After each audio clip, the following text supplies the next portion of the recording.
So the final exercise in this booklet, Know Yourself, Brand Yourself, is an exercise called Know Your Audience. And we've borrowed a process from design thinking. So design thinking, there's 5 steps in the process. There's emphasize, empathise, define, ideate, prototype, and test. So we're going to focus on the empathise bit today. So really looking at our audience and how to walk in their shoes. So it can help us to identify with their needs, desires, and wants. And once we can identify with that, then we can try to communicate the message we want to communicate to meet their needs. Therefore, grow a loyal audience and a good group of followers on social media and the like.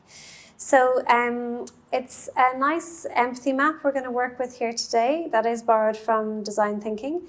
So there's a few different sections. There's think and feel, there's see, there's say and do, there's hear, and there's looking at pains and gains. So we're looking at the audience here. So before we've really focused on our own branding and our personal branding, this is now looking at knowing our audience a bit more, so stepping into their shoes. So we're going to do the first question. So looking at an audience and what you would like them, or what do you think they think and feel when they are going to be experiencing your product. So say you have your chamber group and you're doing concerts, this is your audience. So what really counts to your audience, do you think? The audience that you want to find or to grow? Maybe in this kind of excitement to experience something different. Like there may be some apprehension, of course, if they don't, it's not something they know or they're comfortable with, but I suppose an excitement and an openness to to hear things that they haven't before and to, hopefully enjoy a nice new experience. Yeah. And what do you think are their worries and aspirations?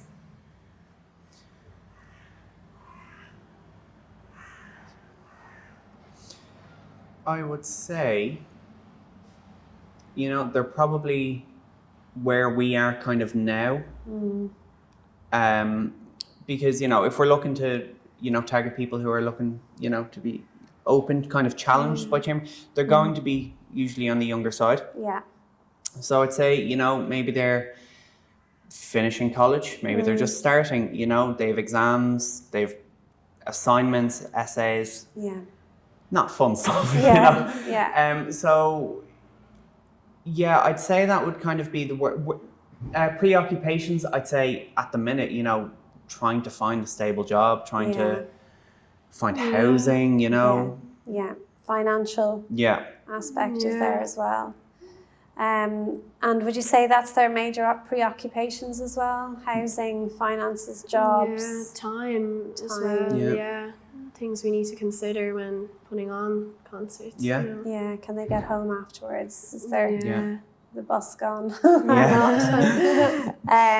How about what they see? So their environment, their social life, what the market offers. So what are they seeing around them? Like, are they seeing a lot of cafes? Are they seeing a lot of concerts happening? What do they see, the audience that you're looking at? So I suppose we're focusing on a younger demographic here. I suppose Dublin is growing into quite a big city, the population's booming and it is quite lively and bustling and there is plenty to do, here. Yeah. So I suppose they are looking at quite an exciting kind of lively environment. Maybe not so much promotion though of classical works always and that kind of side of music. So maybe, maybe they don't know so much about this side of music, so that's something we'd have to think about and work on maybe. Yeah. And what's the market offering them that's close to what you're doing? At the minute, it seems very much focused on what's kind of happening in the National Concert Hall and the Irish National Opera. Yeah. With regards to chamber music, you have, various festivals coming up. So the Dublin International Chamber Festival. I'm pretty that sure just passed. just passed. There's one in West Cork. Yeah. Wicklow. West Wicklow. And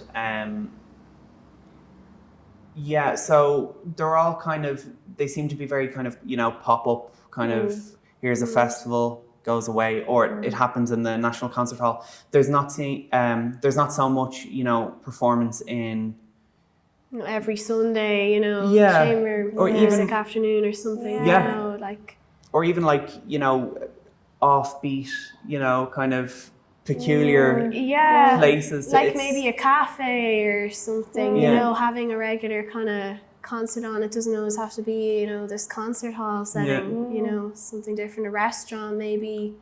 Yeah, it kind of removes, I guess, the inaccessibility of chamber music, because if you have to go to the concert hall and you're paying €20, or you go to the Irish National Opera and you're paying a lot more, you don't necessarily know what you're going to get. And at least if you're performing in a cafe, in a restaurant, Grafton Street, open spaces if during the summer, if the weather's okay enough, even outside. People don't really get that chance of that kind of accessibleness, and sure, you do probably have the issue of, how do we make, that happen kind of stuff. But I'd say there's 100% a lot of open-minded places in Dublin that would 100% accommodate us. Definitely. I think so. So your audience, what do they say and do? So maybe what their appearance is, how they behave in public, their attitude, their behaviour towards others. So maybe how they even communicate with each other. What do you think? Go for it. Well, I suppose maybe the attitude isn't so great towards classical music amongst most people our age. Most people tend to think of it as quite boring, or and I can understand, because it's not so inclusive, and it's scary to go to a concert and think of all these traditions you almost have to do, like God forbid you clap between a movement, or something like this. So I can understand how that appears, but at the same time, the jazz scene is quite good, and the traditional and the folk scene, and and in fairness, the concerts the NSO are giving, and the concert orchestra and the chamber orchestra are selling out. So there is a demand for this, and I think if we can look at promoting student tickets or something to promote a younger audience, maybe their appearance of kind of this world will change for the better a bit, maybe, hopefully. Yeah. How do they dress? Casually, That's another problem maybe when they perceive going to a concert hall or something, Especially the opera, the opera is always, you gotta dress up, But it's funny, because especially with me, and we've been to a couple concerts together, I don't dress up. I'm horrific. I will go in tracksuit bottoms. But people don't understand that, it's not all, you gotta dress up, you gotta look the part, you gotta understand. You don't have to understand the thing. If you enjoy it, you enjoy it. It's you can kind of look deep into anything, you've people out there who can identify wine, by the taste blindfolded, and other people who just enjoy drinking. But it's, they both drink wine. So hearing, what do your friends, peers say? What does the industry say? What do influencers say? So what are people saying about classical music? What are your audience saying about it at present? Or are they saying anything about it?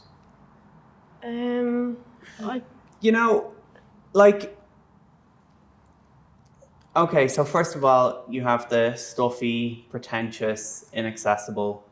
But I've talked to some of my friends who have absolutely no interest, and I'm actually genuinely surprised at how much classical music they know, and can actually sing it and understand what's going on.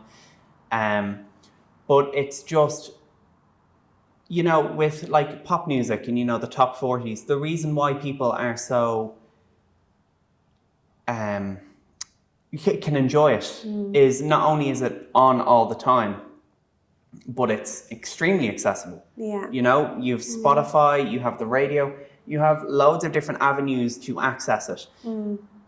Classical music is, in comparison, horrific, you know? Yeah. Yeah. I think like most of my friends would just say that they don't actually know these concerts are happening. You know, I think we need to look at the way we advertise because, you know, I think I would mainly hear like concerts maybe at the concert hall and things advertised through maybe RT Radio 1 or on Lyric FM, but not many young people are listening to the radio anymore. And also with social media, I think like in fairness, places are making a real effort to promote themselves on social media, but also the problem is if they're not following you, they're not going to also see this. Yeah. So I think most people, like any friends I've brought to concerts that, you know, don't study music necessarily, like classical music, I've always really actually enjoyed it and been pleasantly surprised. So I think there's just this stigma around it, you know, and once people can actually experience it, you know, it may see like, you know, it's not a scary thing. It's actually really nice and enjoyable. And looking at the last two sections, pains and gains. So your audience, what are their pains? So what are their fears, frustrations and obstacles? And how much are the concerts costing? Can they afford that? You know, even as a student now, it's expensive for me to go to so many concerts. And also their time management, you know, like if they're working and I don't know if they're kids, anything, you know, like you know, want to spend, you know, prioritize time with family and friends when you've downtime, you know, and what kind of time are these concerts being programmed at, or are they a suitable time, and how long they are. Yeah, exactly. And then inside of that, you know, the pressure that people put on themselves to dress up, you know, and you have, I mean, you were talking about like tradition and, you know, not clapping during the middle of movements, you know, and it's, all of that stuff can really, really intimidate people, you know, especially if they're used to going to normal, you know, like longitudes happening soon, you know, scream and shout and clap and do, you know, do it not in a concert hall, you know, even standing up, you know, to move, you know, you can't even eat, you know, nothing. Maybe like just this fear of being judged and feeling out of place, and I think that's our job to make people feel more comfortable and like they're included. Yeah, absolutely. And maybe transport as well, parking, those kind of things. Gains. So your audience wants, needs, measures of success and obstacles. So we've kind of talked about what their wants and needs are, but how are they going to measure the success of, how are they going to know that they've gained something? It's quite simple, but maybe just how they feel after hearing, you know, the concert, you know, have they kind of had a chance to, you know, put behind whatever they're normally worrying or thinking about and enjoy something else, you know, and has it been a, I suppose, pleasant experience for them? Yeah. That's great. Okay, thank you. That's a really interesting exercise. You can see how it really digs deep into your audience and their mindset and their behaviours, and how by knowing your audience you can really try to market your product or your offering to them in an effective way. Even looking at the time of your concert, where it is, are you going to specify that it's casual dress, that they can be on their phones in the concert, they can tweet throughout the concert, they can have that kind of freedom within the concert if that's something you want to do. But that exercise can really help identify that for you if that's what you want. That's great. Thank you very much. Thank you. Just to finish off, and I'll keep you here for this section, the last exercise in this, well, it's not really an exercise, but it's a summary of the branding toolkit, the personal branding toolkit. So it's just going through the journey that we took throughout these exercises. So we started with Me the Musician, we went on to Find Your Why, Then we went on to doing a personal SWOT analysis. Then we looked at values, and then we had a personal branding brainstorm, which we did together. And then we looked at personal mission statement with you, Michael, your brand story with yourself, Lucy, and then we finished off with knowing your audience. And from that, it was really trying to connect our brand to the audience. So having really clarified our personal brand, clarified what we think our audience wants, and then hopefully, if the two can merge, we can manage to grow audiences and promote ourselves effectively, and to grow an audience of loyal followers as well that stick with us on our musical journey. Thank you very much. Thank you. Thanks so much.